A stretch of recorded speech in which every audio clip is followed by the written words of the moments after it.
नमस्कार, मैं डॉक्टर हेम श्रीवास्तव। क्या करते हैं तालाब और कुएं?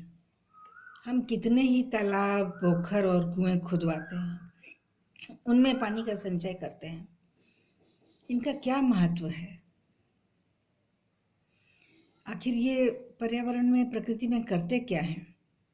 इनका रोल क्या है? देखिए, तालाब और कुएं हमें लगातार पानी देते हैं।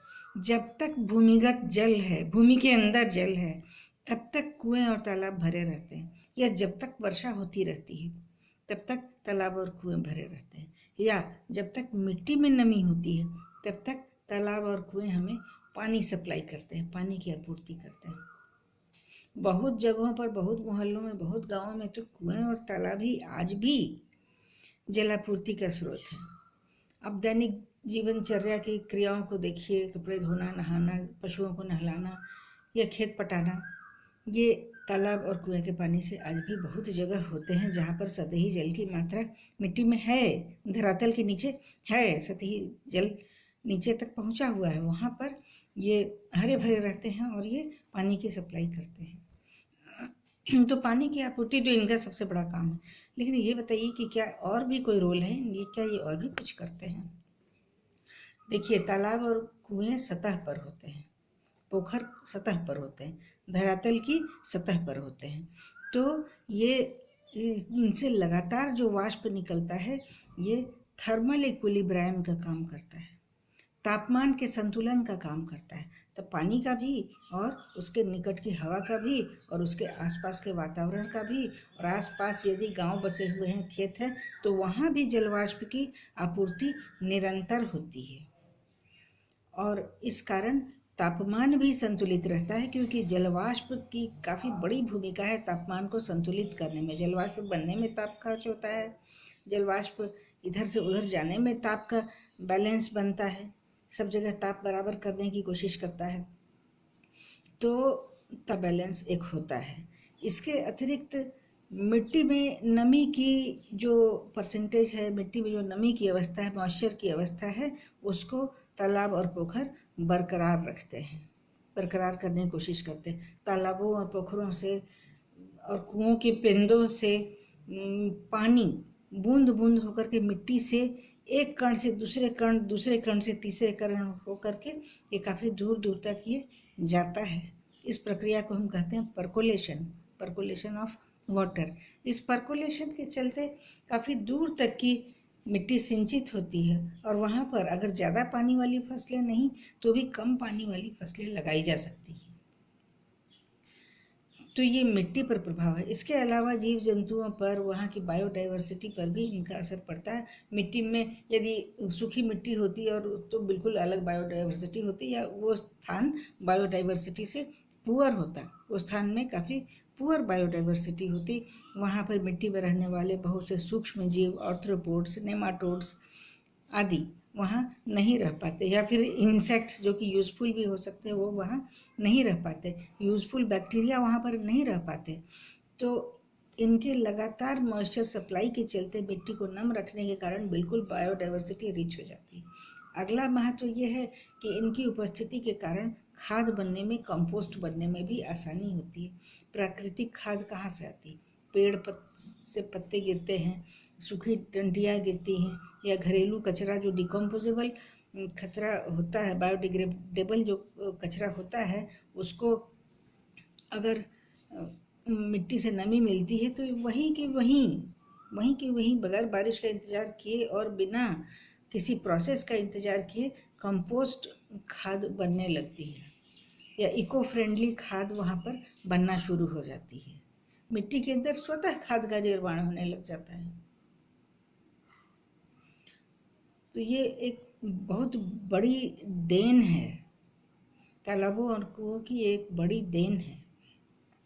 इसके अतिरिक्त तालाब और कुएं अगर रहें तो फिर बरसात के समय जब बाढ़ें आती हैं, या कोई नदी के बांध टूट जाता है, खुल जाता है, पहाड़ से अकस्मात बहुत बड़ी मात्रा में पानी गिर पड़ता है, चाहे वो पहाड़ पर मौजूद लेक हो या किसी वजह से अगर गिर पड़ता है, तो उस पानी को भी बैलेंस करने में ये पोखर और कुएं काम आते हैं। बरसात के मौसम में जब नदियाँ ओवरफ्लो करती हैं, जब रिवर्स ओवरफ्लो करती हैं और दोनों साइड से पानी फेंकती हुई जब आगे बढ़ती हैं और बहुत बड़े क्षेत्र को जब जल प्लावित करती हुई चलती हैं, तब कौन काम में आता है? तब कौन सा प्राकृतिक सहारा काम में आता है? तो ये नदी के किनारे कई मील के क्षेत्र में जो तालाब और कुएं खुदे हुए हैं या प्राकृतिक रूप से पोखर बने हुए हैं, वे जल से भरते हुए आगे बढ़ते हैं। कहने का मतलब कि पानी का कंजम्पशन, वो बाढ़ वाली नदी पानी का कंजम्पशन तुरंत पोखर और कुओं को कराते हुए बढ़ती है। जितना पानी बहा उसमें से न मालूम कितने ही पोखर और कुएं भर जाते हैं, फिर वही बाढ़ वाला पानी आगे बढ़ता है। देखिए, थोड़े कम पानी के साथ आगे बढ़ता है, क्योंकि कुछ कुएं और पोखर भर गए उसी पानी से। अब वो पानी तो बह कर आएगा नहीं, वो पानी स्टोर हो गया। फिर वो पानी जब बाढ़ से, फ्लड से जब बह करके आगे बढ़ेगा, तो फिर हर एरिया में पोखर और कुएं भरते चले जाते हैं। भरने के कारण नदी में पानी की मात्रा कम हो जाती है। तो बाढ़ का भी प्रकोप कम करते चलते हैं। जिन नदियों के किनारे प्राकृतिक रचनाएं बनी हुई हैं, इको फ्रेंडली रचनाएं बनी हुई हैं, कुएं, पोखर और तालाब जैसी रचनाएं बनी हैं, टैंक बने हुए हैं, वहाँ पर पानी हर कुछ 100 मीटर में कम होता चला जाता है। तो बाढ़ का प्रकोप वैसे ही कम हो जाता है और एक समय आता है कि नदी में काफ़ी बैलेंस्ड पानी रहता है। तो बाढ़ की विभीषिका स्वयं कम हो जाती है। आज के समय में हमने बहुत सारे कुएं और पोखर भर दिए हैं। बिल्डिंग निर्माण के लिए या विकास से संबंधित कार्य के लिए थोड़ी सी और किसी वैज्ञानिक सोच की ज़रूरत थी या फिर किसी सांस्कृतिक सोच की आवश्यकता पड़ती है कि यदि पोखर अगर मिटाए जाए, अगर इमरजेंसी में उन्हें मिटाना ही पड़ा, पॉन्ड्स को अगर हटाना ही पड़ा, तो कम से कम पानी स्टोरेज का कोई इक्विवेलेंट, कोई संतुलित उपाय ढूंढ करके तब किसी पोखर या कुएं को बंद करना चाहिए। कुएं या पोखर का विकल्प तैयार करके ही किसी पोखर को या कुएं को हम बंद कर सकते हैं। हमें ज़रा ये सोचना चाहिए कि अगर ये पोखर या कुएं नहीं रहते तो बाढ़ की विभीषिका कितनी होती, बाढ़ की विभीषिका कितनी बढ़ जाती। दूसरे, ये कुएं या पोखर जो है ये बरसात का पानी संचित कर लेते हैं, इकट्ठा कर लेते हैं। इस रेन वाटर, ये बहुत बड़े रेन वाटर हार्वेस्टर का काम करते हैं।